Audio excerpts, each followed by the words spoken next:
वर्तमान समय में मुकेश जी पर एक बड़ा ही गंभीर आरोप लगता है कि संघ भारतीय राजनीति में, खासकर जो भारतीय जनता पार्टी, इसके अंदर बहुत बड़ा हस्तक्षेप रखता है और जो पॉलिसी है वो कहीं ना कहीं संघ ही निर्धारित करता है। नेहरू जी की सेना के साथ लड़े हैं। इंदिरा गांधी के समय में जरूरत पड़ी तो हम तब खड़े हुए हैं कि हम पे ये प्रश्न लगा ही नहीं जा सकता।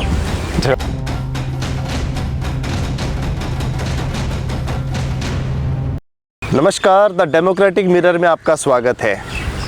विश्व हिंदू परिषद, राष्ट्रीय स्वयंसेवक संघ, भारतीय जनता पार्टी काफ़ी लंबे समय से देश के जो विपक्षी दल हैं या फिर जो सरकार में हैं, आपस के अंदर इन जो दो तीन नाम हैं लेकर काफ़ी द्वंद्व नज़र आता है। हमारे साथ मुकेश शुक्ला जी हैं, सामाजिक कार्यकर्ता हैं और काफ़ी लंबे समय से संघ से भी जुड़े हैं, बड़े बारीकी से इन पे के साथ काम किया है। सर, आपका स्वागत है। नमस्कार सर, आज के परिदृश्य में अगर हम बात करें तो राष्ट्रीय स्वयंसेवक संघ है क्या? बहुत सरल बात है। राष्ट्रीय स्वयंसेवक संघ राष्ट्र को केंद्र में रखकर काम करने वाला एक सामाजिक संगठन है और अपने काम को करते हुए अलग अलग आयामों के माध्यम से आज पूरी दुनिया का सबसे बड़ा संगठन है। और ऐसे समझें कि यदि भारत एक राष्ट्र के रूप में हम जब भारत को देखते हैं तो उसके हित में जितने भी प्रकार के काम कर सकते हैं, जितने भी आयाम हो सकते हैं, उन सबको करने के लिए सामान्य भारतवासी को, सामान्य लोगों को उस योग्य बनाना, उनकी ट्रेनिंग करना और उनके शाखा के माध्यम से ऐसे लोग देश में तैयार करना जो निकले घर से, समाज राष्ट्र के काम में लगे। और अभी कुछ वर्षों में 100 हम शताब्दी पूरी 100 वर्ष पूरे हो जाएंगे 5 वर्ष बाद। और 95 वर्षों से लगातार जिस काम को कर रहा है, ऐसे संगठन का नाम राष्ट्रीय स्वयंसेवक संघ। आप सामाजिक कार्यकर्ता हैं, हम आपसे ही बात करते हैं कि आपने इनमें से किस संघ से अपना शुरुआत किया, कौन सी एज से? आपके पिताजी भी काफ़ी बड़ा नाम है इस चीज़ में। मैं हमारे यहाँ अन्य संगठनों की तरह हमारे यहाँ जो संघ के स्वयंसेवक होते हैं उनके लिए कोई 18 वर्ष की उम्र मैंडेटरी नहीं होती। और चूँकि अब संघ 95 वर्ष पूरे कर चुका है, अब ऐसे भी स्वयंसेवक आ सके हैं जो दूसरी पीढ़ी के स्वयंसेवक हैं, तीसरी पीढ़ी के स्वयंसेवक हैं। मैं भी ऐसा स्वयंसेवक हूँ। मेरे पिताजी विश्व हिंदू परिषद के काम में थे, लगातार काम रहे। लगभग अभी 45-50 वर्षों से विश्व हिंदू परिषद की जिम्मेदारी में कुछ ना कुछ काम में लगातार हैं। उन्होंने अपने बाल्यकाल में संघ के स्वयंसेवक के रूप में अपनी शुरुआत करी और उत्तर प्रदेश का एक ज़िला है प्रतापगढ़ के कुंडा में वो स्वयंसेवक बने। वहाँ से इलाहाबाद गए, इलाहाबाद से लखनऊ आए और इस प्रकार से एक बैकग्राउंड तैयार हुआ। एक मेरे पीछे सबसे पहले पिताजी का जुड़ा हुआ। क्योंकि मैं उसी परिवार में आया तो 4 साल की उम्र में मैं पहली बार लखनऊ आया। लखनऊ आने पे पहली बार मैं संघ विश्व हिंदू परिषद के कार्यालय पे गया। बहुत छोटी उम्र थी, तब से धीरे धीरे जुड़ना हुआ। उसी समय शाखा जाना शुरू हो गया। शाखा एक ऐसी पद्धति है जो संघ रोज़ करता है, रोज़ सुबह शाम, जिसको जैसी सुविधा हो, कोई सुबह कुछ शाम, ऐसे सब लोग इकट्ठे होते हैं और अपने दैनिक कार्यों के आधार पर कुछ उनके नियम हैं, कुछ प्रक्रिया है और संघ की प्रार्थना करते हैं। उसी प्रक्रिया से मैं तैयार हुआ। तो मुझे ऐसा लगता है कि 5-6 वर्ष की आयु में मैं पहली बार शाखा चला गया और उसी समय गुरुदक्षिणा के कार्यक्रम में जाना शुरू हो गया। फिर शाखा जाना लगा, फिर शाखा लगाने लगे, धीरे धीरे बड़े हो गए। शाखा के मुख्य शिक्षक भी रहे, शाखा कार्यवाह भी रहे, शाखा पालक भी रहे, ऐसे अलग अलग जिम्मेदारियाँ रहीं। और फिर विद्यार्थी परिषद के काम में आए, विश्व हिंदू परिषद के काम में, विश्व हिंदू परिषद के बजरंग दल के काम में रहे, एकल विद्यालय के काम को किया, जब VHP बजरंग दल सब में। हाँ, पर सर अलग अलग समय पे मुकेश जी, एक सवाल आता है कि जैसे संघ का नाम आता है तो सबसे पहले माइंड में एक विचार आता है कि प्योर पॉलिटिकल और एक कम्युनिटी बेस्ड संगठन। तो क्या संघ और क्षेत्र में भी काम करता है? बहुत अच्छी बात है।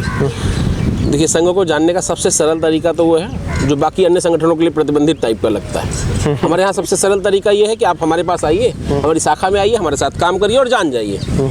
बाकी और किसी संगठन में आप ऐसा कहेंगे कि मैं सिर्फ जानने आ रहा हूँ तो उनको लगेगा पता नहीं कोई भेद लेने आ रहे होंगे। हमारे यहाँ हमसे लेकर सरसंघ चालक जी नहीं कहा, कोई भी जा सकता है। संघ को जानने का सबसे आसान तरीका आ तो कोई भी सकता है, ये किसी भी संगठन के साथ लागू होता है। कोई विपक्षी दल पार्टी जानने के लिए भी कोई आना चाहे उसका भी स्वागत। अच्छा, एंट्री उसकी। हाँ, और आपने जो कहा कि हम व्यक्ति आधारित, जाति आधारित, धर्म आधारित, दल आधारित, देश आधारित, इन सबसे ऊपर इनके बाहर का कोई भी व्यक्ति आए जिसको लगता हो कि वो हमारे दायरे से बाहर है, हम उसका भी स्वागत करते हैं। वो आए और जानेगा तो वो समझ जाएगा और उसको उसके भ्रम दूर हो जाएंगे। ये सबसे अच्छा तरीका है हमारे को जानने का। नहीं लेकिन मैं फिर भी कहता हूँ कि संघ किसी भी प्रकार से आज तक के 95 साल के इतिहास में हमने कोई भी राजनीतिक रूप से अपनी एक्टिविटी नहीं करी। लेकिन हमारे स्वयंसेवक देश के मतदाता भी हैं, हमारे स्वयंसेवक इस देश के जिम्मेदार नागरिक भी हैं। उसकी जो जिम्मेदारी होने के नाते राष्ट्र के हित में जो होगा वो करेंगे ही। वो ये एकदम स्वाभाविक प्रक्रिया है। लेकिन किसी से हमारा बैर नहीं, किसी से हमारा बैर नहीं, लेकिन अपनी सामर्थ्य के लिए, इस देश के सामर्थ्य के लिए, इस समाज के सामर्थ्य के लिए, जो 100 सालों सनातन परंपरा इस देश में चली आ रही है, उसके स्वाभिमान के लिए, उसके सामर्थ्य के लिए रोज शाखा में हम एक्सरसाइज करेंगे। हम रोज शाखा के माध्यम से, समाज के माध्यम से समाज में जाकर अपने आप को बलवान करेंगे। इसमें कोई आपत्ति नहीं। आपने जिक्र किया एक शब्द का, सनातन परंपरा, बहुत अच्छी बात है। लेकिन जब एक लोकतांत्रिक देश का जिक्र होता है तो एक संवैधानिक मूल्य भी आते हैं। तो सनातन परंपरा क्या चीज़ है और उसका संवैधानिक मूल्यों के साथ क्या तालमेल आप लोगों का है? आप सनातन परंपरा बोलते हो तो एक तरफ से एक वर्ग विशेष की तरफ झुकाव जाता है, ऐसा आप समझ सकते हैं। लेकिन ऐसा बिल्कुल भी नहीं है। जब मैं सनातन की बात करता हूं तो मैं कहता हूं कि जो सबसे पहले शुरू हुआ, जो बहुत समय से, जो विज्ञान के कारण शुरू हुआ, जो सामान्य वैज्ञानिक पद्धति से शुरू हुआ, जो वर्षों पहले जब ऋषि मुनियों ने अपने काम को, अपने अनुभव के आधार पर जो चीज़ें तय करी, उससे तय हुआ, वो जो प्रयोग के आधार पर तय हुई चीज़ें हैं वो सनातन है। यह किसी संप्रदाय जैसा नहीं है। जब मैं सनातन कहता हूँ तो मैं पूजा पद्धति की बात नहीं करता, मैं पूरी जीवन पद्धति की बात करता हूँ। प्राचीन नहीं, आज भी वो रोज हम, इसीलिए हम अपडेटेड हैं। जिनको आप और लोगों को धर्म की तरह मान रहे होंगे, उनके पास एक किताब होगी, हमारे पास अनेकों किताब है, क्योंकि हम रोज बढ़ रहे हैं। हम 100 साल पहले जो थे, कृष्ण के पहले भी सनातन था, तब उसमें गीता नहीं रही होगी। कृष्ण के बाद गीता भी शामिल हो गई, आज कुछ और भी शामिल होने की संभावना बनी है। इसलिए मैं कहता हूँ कि सनातन यानी एक ऐसा प्राकृतिक व्यवहार जिसने ये बताया कि व्यक्ति को जीवन जीना कैसे चाहिए। इसके अलावा एक ये बताइए कि क्या संघ में अलग अलग विंग है, जैसे अल्पसंख्यकों के लिए, माइनॉरिटीज़ के लिए, मजदूर वर्ग के लिए, महिलाओं के लिए, क्योंकि महिलाओं पे हर बार विपक्षी पार्टियां पे सवाल उठाती है। तो संघ का जो कार्य क्षेत्र है अलग अलग वर्ग के लिए है इस चीज़ में। देखिए भैया, जिसकी जाकी रही भावना जैसी प्रभु मूरतन देखी तैसी, जिसकी जैसी भावना रही। जब मैं आपको कह रहा हूँ कि संपूर्ण सनातन में रहने वाले सब लोगों के लिए संघ का रास्ता खुला है, तो आपके मन में ये भावना होगी, कोई हीन भावना होगी, तो आप कह सकते हैं कि इसके लिए क्या है, इसके लिए क्या है। मैं तो पहले ही कह चुका कि सबके लिए है ये। फिर भी ये सब प्रश्न समाज में खड़े हुए और संघ ने अपने काम का जब विस्तार किया, तो हमने अपने काम को और बढ़ाने के लिए संघ में इस प्रकार का कोई विभेद नहीं किया। लेकिन चूँकि आपने जैसे महिलाओं की बात करी, तो राष्ट्रीय सेविका समिति करके एक संगठन, विंग है उसकी, हाँ, संघ की तरह ही काम करता है, उसकी शाखाएं लगती हैं और उसमें हमारी जो महिला स्वयंसेवक होती हैं वो उसमें काम करती हैं, बहनें उसमें आती हैं, जुड़ती हैं और पूरा प्रशिक्षण लेती हैं और समाज में काम करती हैं। संघ के अनुषंगिक संगठनों के रूप में आज हम 65 से ज़्यादा संगठन के रूप में काम कर रहे हैं। अखिल भारतीय विद्यार्थी परिषद, जो विद्यार्थियों के हित की बात करना, विद्यार्थियों के काम को कैसे बढ़ाना, उसमें बात करता है। विश्व हिंदू परिषद, जब धार्मिक क्षेत्र में काम करने वाले संगठनों में कैसे काम करना है, उनके लिए क्या बात हो सकती है, वो राष्ट्र और उनके बीच में क्या समन्वय हो सकता है, इसके लिए वो काम कर रहा है। मजदूरों के हित की बात करना, उसके लिए भारतीय मजदूर संघ काम करता है। शिक्षकों के लिए काम करने वाला भारतीय शिक्षक संगठन है। खेल के लिए काम करने वाला क्रीड़ा भारती है। ऐसे हर क्षेत्र में, ऐसा कोई क्षेत्र आज बचा नहीं है जिसमें संघ काम नहीं कर रहा, संघ के लोग काम नहीं कर रहे हैं, संघ के अलग अलग वैचारिक संगठन काम नहीं कर रहे हैं। वर्तमान समय में मुकेश जी पर एक बड़ा ही गंभीर आरोप लगता है कि संघ भारतीय राजनीति में, खासकर जो भारतीय जनता पार्टी, इसके अंदर बहुत बड़ा हस्तक्षेप रखता है और जो पॉलिसी है वो कहीं ना कहीं संघ ही निर्धारित करता है। नहीं, ये बात ठीक नहीं है। ये बात जरूर है, इसमें वही कोई आपत्ति नहीं है कि एक राजनीतिक दल में संघ के स्वयंसेवक ज़्यादा गए। उसका कारण ये था कि हमारे उनके वैचारिक मेल मिलाप ज़्यादा है। हम जब भारत माता की जय करते हैं संघ की शाखा में, तो ऐसा कोई भी राजनीतिक दल जो भारत माता की जय के साथ खड़ा होगा, जाहिर सी बात है हमारे यहाँ से निकलने वाले स्वयंसेवक को ज़्यादा प्रिय लगेगा। इतना ही मात्र कारण है, इतना ही संबंध भी है हमारा। हमारे स्वयंसेवक वहाँ जाते हैं, काम करते हैं और इसी विचार के साथ मिलता जुलता विचार हम राष्ट्र के लिए काम करने वाले स्वयंसेवक तैयार करते हैं। और वो स्वयंसेवक जब बाहर निकलते हैं तो उनको जो ज़्यादा प्रिय लगेगा, जो ज़्यादा राष्ट्र के नज़दीक लगेगा, वो उसके पास जाते हैं। ये इतना ही स्वाभाविक है। इसलिए हमारे स्वयंसेवक अन्य संगठनों में, अन्य दलों में भी हो सकते हैं, इसकी कोई मनाही नहीं है और है भी। है भी, इसमें भी कोई बात नहीं हर दल में है अपने कारण है, ठीक है। लेकिन चूंकि जो आपने एक दल का नाम लिया, उस दल में ज़्यादा इसलिए होंगे कि उसकी जाहिर सी बात है वहाँ भारत माता की जय कहने वाले लोगों को मंच मिलता है, तो हमारे लोगों को उसमें जुड़ने में आसानी रहती है। नहीं तो ये भारत माता की जय बोलने से मतलब क्या राष्ट्रीयता का वो प्रमाण तो नहीं मिलता? बिल्कुल ठीक कह रहे हैं आप। भारत माता की जय करना यानी कि इस पूरे संपूर्ण भारत की जय कर रहा हूँ। तो जैसे कि अगर अंग्रेज ये कह देते कि ठीक है भैया हम अपना झंडा बदल लेते हैं, तो आप जैसा कहो वैसा, तो हम क्या मान लेते क्या?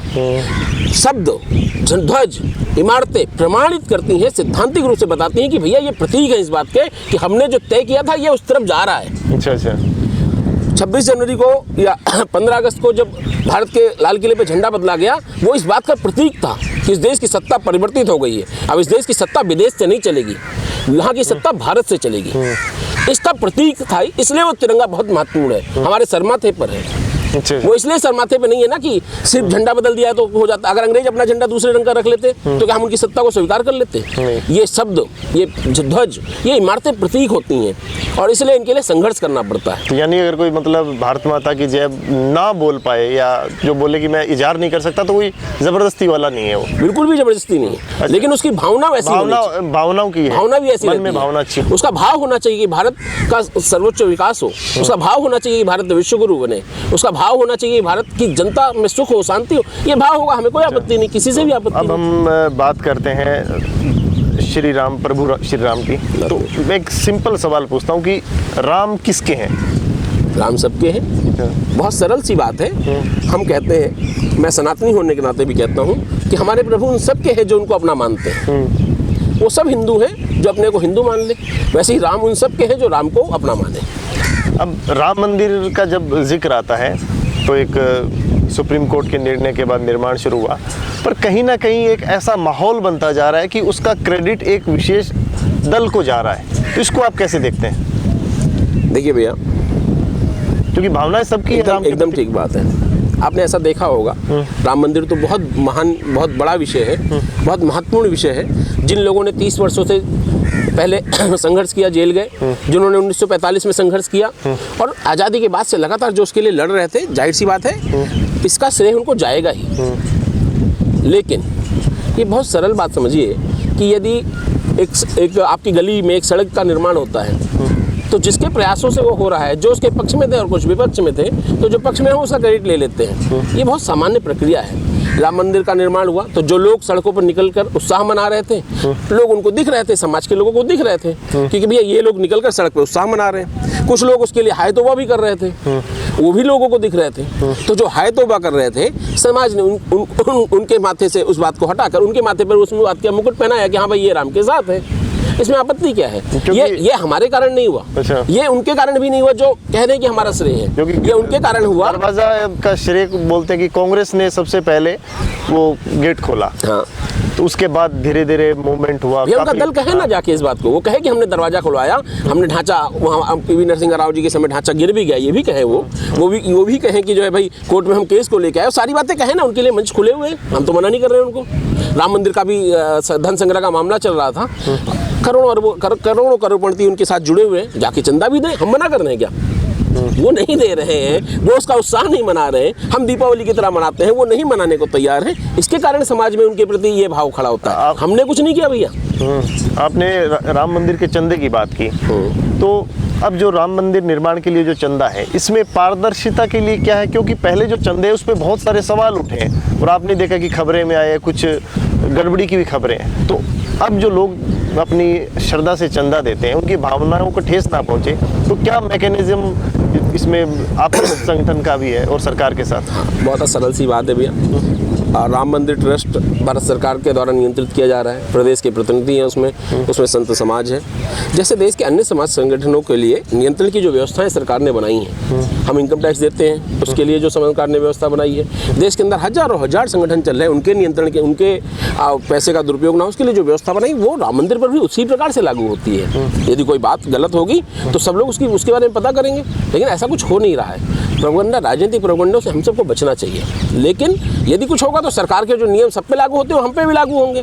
तो एक जैसे चर्चा में रहती है कि संघ अपने कार्यालय में, मुख्यालय में तिरंगा ध्वज नहीं फहराता, तो इसमें कितनी? अभी 15 अगस्त 26 जनवरी में नागपुर जाइए, आप कवरेज करिए, आपको मिलेगा। अच्छा, मैंने फिर कहा कि हमारी कोई आपत्ति ही नहीं है, आप कहेंगे तो हम आज फहरा सकते हैं, कोई बात ही नहीं है, ये कोई प्रश्न ही नहीं है। अनेकों बार फहराया है, उसके सम्मान के लिए हम बॉर्डर पे लड़े हैं, नेहरू जी की सेना के साथ लड़े हैं, इंदिरा गांधी के समय में जरूरत पड़ी तो हम तब खड़े हुए हैं कि हम पे ये प्रश्न लगा ही नहीं जा सकता।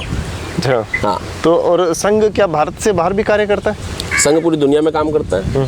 अगर जैसे आपके सामाजिक कार्यों की बात करें, जैसे बहुत सारे जैसे सिख समुदाय है, उनके साथ वो पूरी दुनिया में काम करते हैं, तो जो आपदा वगैरह आती है भारत में या कहीं पे और, तो वहाँ आरएसएस किस तरह कार्य करता है? पूरी दुनिया में संघ काम कर रहा है। करीब मुझे लगता है कि लगभग हर देश में आज संघ के स्वयंसेवक हैं। वहाँ अलग अलग संगठनों के नाम से संघ भी काम करता है, कई बार सीधे भी काम करता है। ये एक बात हो गई। और आपने कहा कि देश में किसी भी प्रकार की आपदा आती है तो संघ ने हमेशा काम किया है। कैसे काम किया है, ये उस समय की स्थितियाँ परिस्थितियाँ तय करती हैं। यदि ट्रेन की दुर्घटना होगी तो स्थानीय स्वयंसेवक लगेंगे, यदि प्रदेश पे ही आपत्ति आएगी, गुजरात में भूकंप आया, कहीं बाढ़ आई, तो पूरे देश के कार्यकर्ता मोबिलाइज होकर वहाँ जाते हैं। अपने प्राणों का ध्यान रखे बिना अपनी जान की बाजी लगाकर भी करना पड़ता है तो करते हैं। देश पे समृद्धि आएगा तो हम बॉर्डर पर भी जाएंगे, यही हमारा चरित्र है बॉर्डर पे। अच्छा, एक मैं अंतिम सवाल अब आपसे पूछूंगा कि ये अक्सर देखा गया है कि चाहे संघ हो, विश्व हिंदू परिषद हो या बजरंग दल हो, कुछ कार्यकर्ता इतने उग्र होते हैं कि एक नकारात्मक प्रभाव पड़ता है, कि मतलब वो हिंसात्मक व्यवहार करते हैं। जैसे चाहे नारे हो, चाहे किसी के साथ, जैसे वैलेंटाइन डे पे बजरंग दल का नाम अनायास ही जुड़ जाता है। तो इन चीज़ों पे लगाम लगाने के लिए क्या कोई आप लोग ट्रेनिंग वगैरह इनको नहीं दे सकते?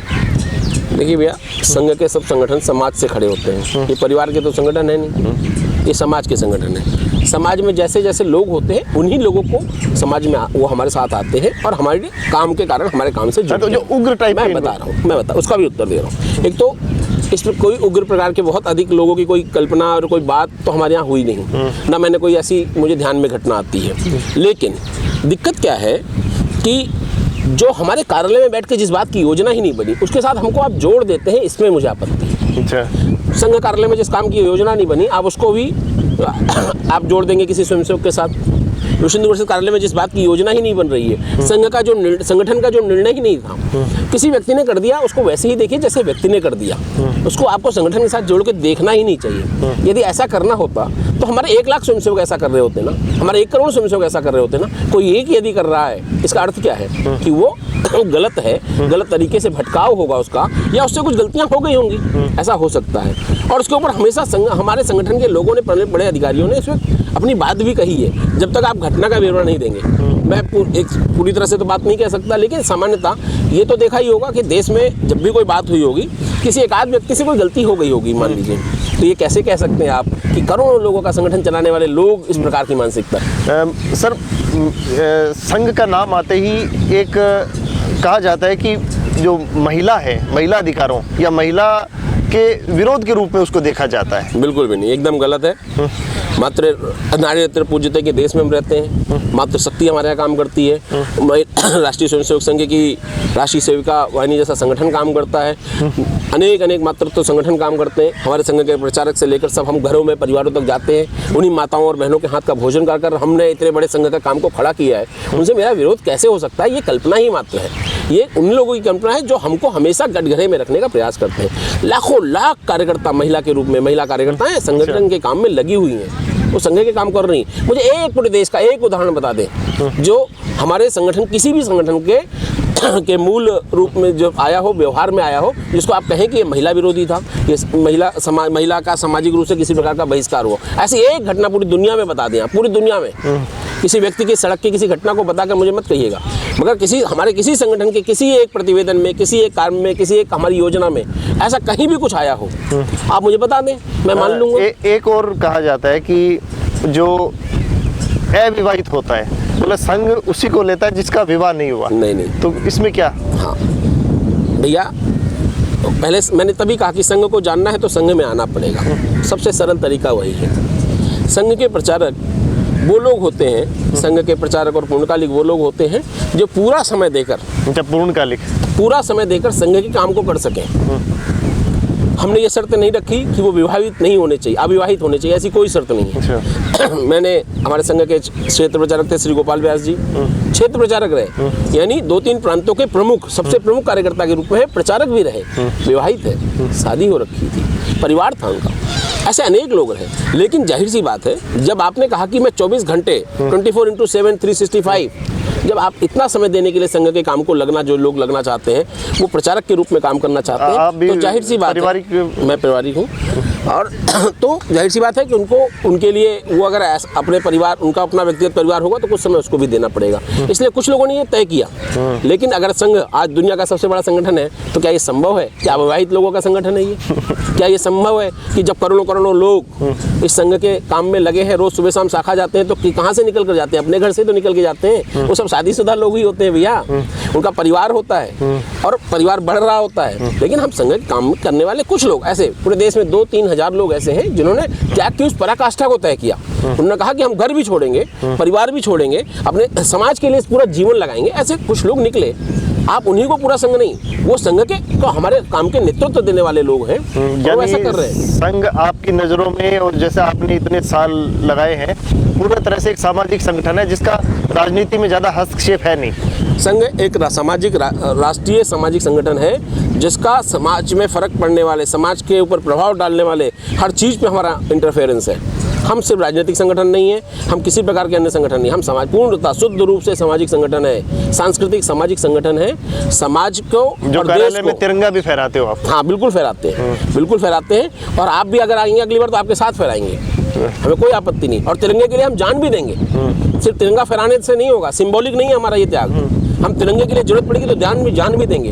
और हम अकेले नहीं देंगे, ये बात मैं नहीं कह रहा, मैं अपने हजारों लाखों स्वयंसेवकों के दम पर ये बात कह रहा हूँ, वो भी देश के लिए जान देने को तैयार है। अगर कोई मन में भारत माता की जय बोले तो उससे जबरदस्ती भी नहीं होगी? उससे भी कोई जबरदस्ती नहीं है, भावना अच्छी होनी चाहिए। उसकी भावना होनी चाहिए, भारत माता के प्रति उसका सम्मान होना चाहिए, इतनी ही बात है।